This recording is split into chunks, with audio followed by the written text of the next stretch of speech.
खुदकुशी याद रखें हराम है, और गुनाह कबीरा में कुफ्र और शिर्क के बाद बहुत बड़ा गुनाह। हमारे बहुत से नौजवान होते हैं इश्क में नाकाम हो गए, लैला हाथ से निकल गई, क्योंकि कमाते धमाते तो है नहीं। भाई आप कमाओ, आप अच्छा पढ़ें, आवारागर्द दोस्तों से बचें, आप कुछ अच्छे आईटी के कोर्सेज करें, अपने फ्यूचर पर निगाह रखें। उसमें आपको दोस्तों की सोबत छोड़नी पड़ेगी, थोड़ा अपने मजे वक्ती तौर पे तर्क करने पड़ेंगे, लेकिन इंशाल्लाह आप तरक्की कर जाएंगे। फिर आपको अच्छी जॉब मिलेगी, एक से एक लड़की आपको मिल जाएगी। जो लड़कियां आपको बाहर नजर आती हैं, अगर उसमें आप हुस्न जमाल की कोई और रमक देखते हैं, जो घरों के अंदर पर्दे में हैं, इनसे कहीं ज्यादा हसीन बच्चियां हैं। ये तो नहीं जो आपकी निगाहों के सामने रोड पे ही सारा हुस्न ये रोडों पे आ गया और घर के अंदर नहीं है, कि इस हुस्न के लिए ख्वार होकर आदमी अपने आप को तबाह कर ले। आप अच्छा कमाते हैं, आपके पास एक गाड़ी है, आप इज्जत से अपना मकान बनाए हुए, सैकड़ों रिश्ते मिलेंगे, एक से खूबसूरत लड़की मिलेगी। लेकिन हमारे नौजवान जिस वक्त उन्हें पढ़ना होता है उस वक्त कबूतरबाजियों में लगे होते हैं, उस वक्त रात को चैट चल रही होती है, उस वक्त फेसबुक पर नाम मोहम्मद अकरम है और जुलेखा के नाम से फेक अकाउंट बना के लड़कियों को तलाश कर रहे होते हैं, हाय हेलो क्या कर रही हो क्या नहीं। अच्छा वहां भी मोहम्मद असलम बैठा होता है और उसने पिक्चर लगाई होती है किसी पड़ोसी मुल्क की हीरोइन की, और नाम लिखा होता है उसने लैला। अब दोनों एक दूसरे को पागल और बेवकूफ बना रहे हैं। ये मोहम्मद अकरम बनाम जुलेखा ये पीछे लगा हुआ है और वो अपने उसमें लगा हुआ है। नतीजा क्या निकलता है? आवारागर दोस्तों के साथ बैठ गए, ताश की गड्डी ले ली आपने, 12 गोटियां खेल रहे हैं फुटपाथ पर बैठकर, स्नोकर खेल रहे हैं जी, डब्बू और ये और फुला फुला, पढ़कर नहीं देते, फिर रह जाते हैं बेरोजगार, फिर हमें नौकरियां करनी पड़ती हैं, फिर हमें थोड़ा सा अमाउंट मिलता है, उसमें फिर बाद औकात हमें वो मंजिल नहीं मिल पाती। अब वो फिल्मों के अंदर तो चल जाता है जी, हीरो बिल्कुल फुटपाथ पे पड़ा हुआ है, तब भी हीरोइन ने कहा सब कुछ आप पे कुर्बान, घर वालों से बगावत की शादी हो गई। हमारे जो आजकल के जदीद हीरो हैं वो इसी तरह के ख्वाब देखते हैं, मैं चाहे फुटपाथ पे रहूं, चर से पीऊं, बस लड़की को इशारा करूंगा, बोली भाई कहाँ चलना है बताओ, चले। अरे भाई बेवकूफो, ये हकीकत है। इस तरह लड़कियां हासिल नहीं होती हैं, टाइम जाया होगा, वक्त बर्बाद होगा, फिर वो थोड़े पे गुजारा करना होता है, उसमें फिर अगर शादी हो भी जाती है, आज ये खत्म आज वो खत्म, अगर फर्ज कर ले मतलूबा लड़की से भी आपकी शादी हो गई, 4 दिन में इश्क का जोश खत्म हो जाएगा। क्योंकि जब आटे दाल का भाव देखेंगे ना तो पता चलेगा। मेरे एक शागिर्द की शादी हुई तो मैंने फोन किया, उसने शादी के बाद पढ़ना ही छोड़ दिया, बेचारे ने पैसा कमाना था, क्या करे। तो मैंने पूछा कि बेटा क्या हाल चाल है? कहने लगा उस्ताद साहब मुझे तो पैम्परों ने मार दिया।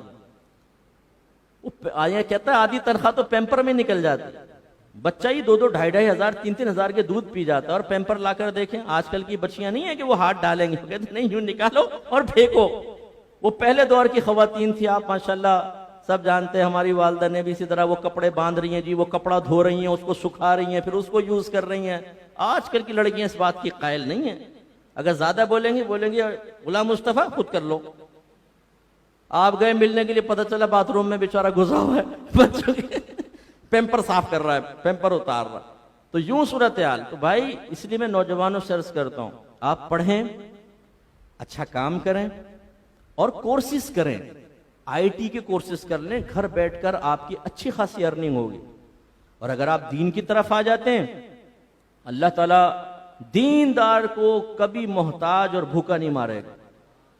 अगर उसने अच्छे अंदाज से दीन हासिल किया होगा और से उसको इस्तेमाल कर, इतना पैसा है दीन के अंदर मैं आपको बता नहीं सकता। और तैयब और हलाल, बाद वक़्त मेरी अम्मी मुझे कहती हैं पता नहीं लोगों को क्या हो गया, दीन की तरफ नहीं आते, इसमें इतना अल्लाह ने बरकत और हलाल रखा हुआ है, दुनिया के पीछे हम ख्वार हो रहे होते। हमारे यानी जो बाहर से हमें लोग पढ़ने के लिए कहते हैं, मैं अपने स्टूडेंट्स को दे देता हूँ, अपने टीचर्स को, बच्चियां हैं बच्चे हैं, अल्हम्दुलिल्लाह महीने के 40,000 50,000 अर्निंग उनके लिए कोई बड़ा प्रॉब्लम नहीं है। घर बैठकर रिस्क हलाल तय्यब, एक ट्यूशन 10-10 हजार के भी हो, 5 ट्यूशन अगर ले लें और दीन पढ़ा रहे, 50,000 तो कहीं पर भी नहीं गए। तो यूं दीन, मैं नहीं कह रहा हूं, मतलब कहने का मतलब ही नहीं कि दुनिया कमाने के लिए दीन हासिल करें, लेकिन हलाल एक जरिया तो है। आजकल के दौर में जितना घर से कम बाहर निकले बहुत अच्छा है।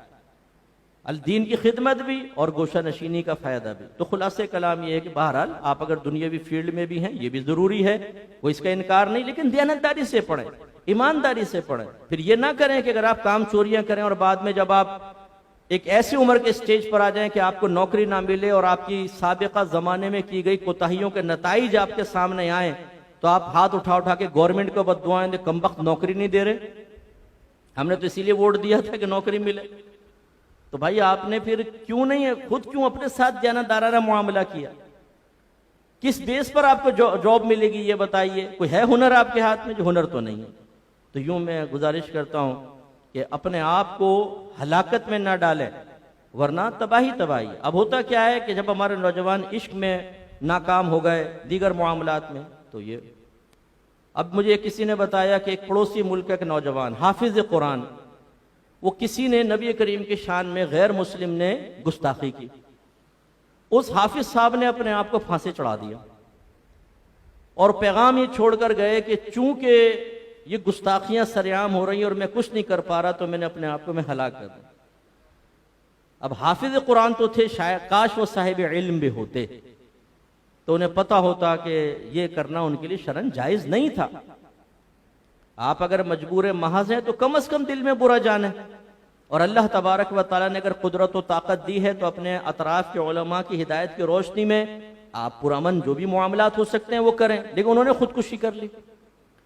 तो अब ये अपने आप को हलाक करना बाद वक़्त इस तरह भी शैतान बहका देता है। माँ ने डांटा, वालिद साहब ने डांटा, खुसूसन जो यंगस्टर टीन एज के जो बच्चे हैं ना, इसमें हार्मोन्स चेंज हो रहे होते हैं। जरा भी माँ बाप डांटे डपटे तो एकदम तैश में आता है इंसान, और शैतान फौरन कहता है अब तुझे इनको सबक सिखाना है।